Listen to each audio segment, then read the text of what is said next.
Oke teman-teman, kali ini kita bakal selami salah satu cerita kepahlawanan yang luar biasa banget dari sejarah kita, dari Perang Banjar.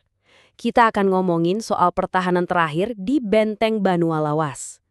Ini bukan cuma soal perang loh, ini cerita tentang keberanian, pengorbanan, dan api semangat yang sumpah nggak mau mati. Tapi, sebelum kita jauh melangkah, coba deh kita pikirin bareng-bareng. Gimana sih cara kita ngukur warisan seorang pahlawan? Apa harus selalu dari kemenaman? Atau jangan-jangan dari dampak yang mereka tinggalkan? Nah, pertanyaan ini penting banget, karena ini bakal jadi jantung dari cerita kita hari ini. Oke, biar kita benar-benar dapat feel-nya perjuangan heroik di Banua Lawas ini, kita perlu mundur sedikit ya. Kita lihat konteks besarnya. Karena kan setiap pertempuran itu ada ceritanya sendiri. Dan akarnya ya ada di Perang Banjar yang panjang banget itu. Jadi, Perang Banjar ini bukan perang yang sebulan dua bulan selesai, bukan. Ini perjuangan yang panjang, gila capek banget. Hampir setengah abad, bayangin. Ini tuh kayak api perlawanan yang nggak pernah padam, yang bahan bakarnya satu, pengen merdeka dari penjajah. Nah, cerita kita ini terjadi persis di tengah-tengah pergolakan besar itu. Nah, dari perang yang skalanya gede banget itu, sekarang coba kita zoom in, kita kerucutkan ke satu titik yang super penting. Sebuah benteng yang jadi pusatnya perlawanan. Dan disinilah kita bakal kenalan sama jagoan-jagoan utama di cerita ini.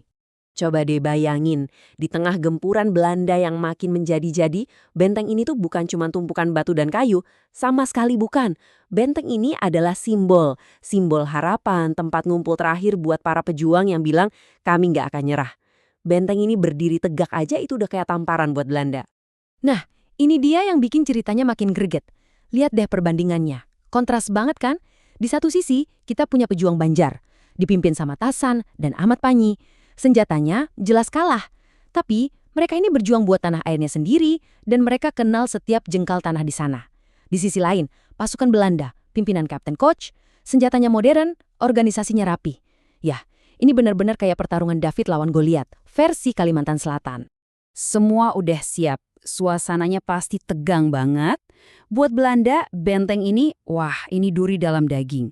Simbol perlawanan ini harus hancur. Jadi, mereka pun merencanakan satu serangan pamungkas. Oke, kita urutkan kejadiannya ya, biar kebayang.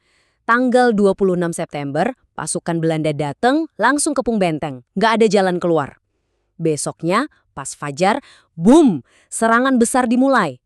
Pertempurannya gila-gilaan seharian penuh. Paling parah itu pas tengah hari.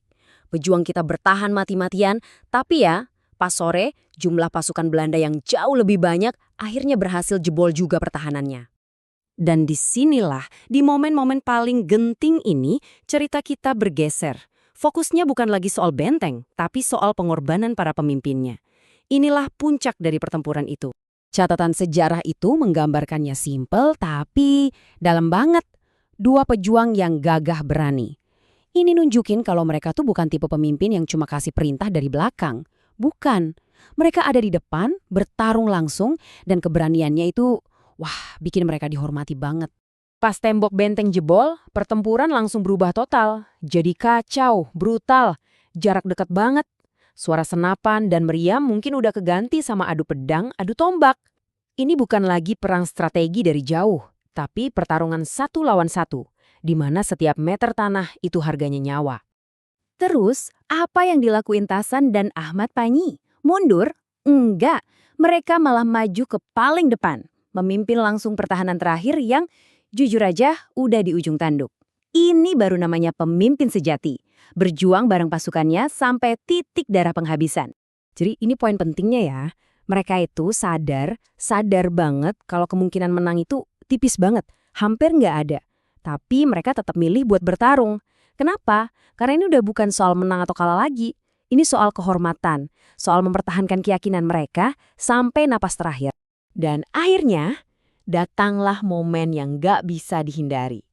Tasan dan Ahmad Panyi gugur di medan perang, gugur sebagai pahlawan. Kematian mereka sekaligus jadi tanda jatuhnya benteng Banua Lawas. Akhirnya, emang tragis, tapi perjuangan mereka itu heroik selamanya.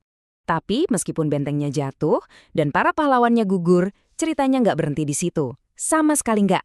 Yuk kita lihat gimana pengorbanan mereka justru ninggalin warisan yang gak akan pernah mati. Jadi, kenapa sih cerita ini penting banget buat kita ingat? Pertama, jatuhnya Banua Lawas itu jadi titik balik. Perlawanan memang kalah di sana, tapi semangatnya nggak mati. Justru pengorbanan Tasan dan Panyi ini jadi simbol, jadi legenda keberanian melawan penjajah. Kisah mereka jadi bagian dari DNA kepahlawanan di Kalimantan Selatan. Dan yang paling penting, ini jadi pengingat buat kita semua. Betapa mahalnya harga sebuah kebebasan. Nah, sebagai penutup, saya mau lempar pertanyaan ini ke kalian. Di zaman sekarang yang serba cepat, di mana informasi datang dan pergi gitu aja, gimana caranya kita, sebagai generasi sekarang, bisa ngejaga cerita-cerita pahlawan lokal kayak Tasan dan Ahmad Panyi ini biar nggak hilang? Biar api ingatan soal pengorbanan mereka tetap nyala. Ini kayaknya jadi PR kita bareng-bareng. Makasih banyak udah nyimak.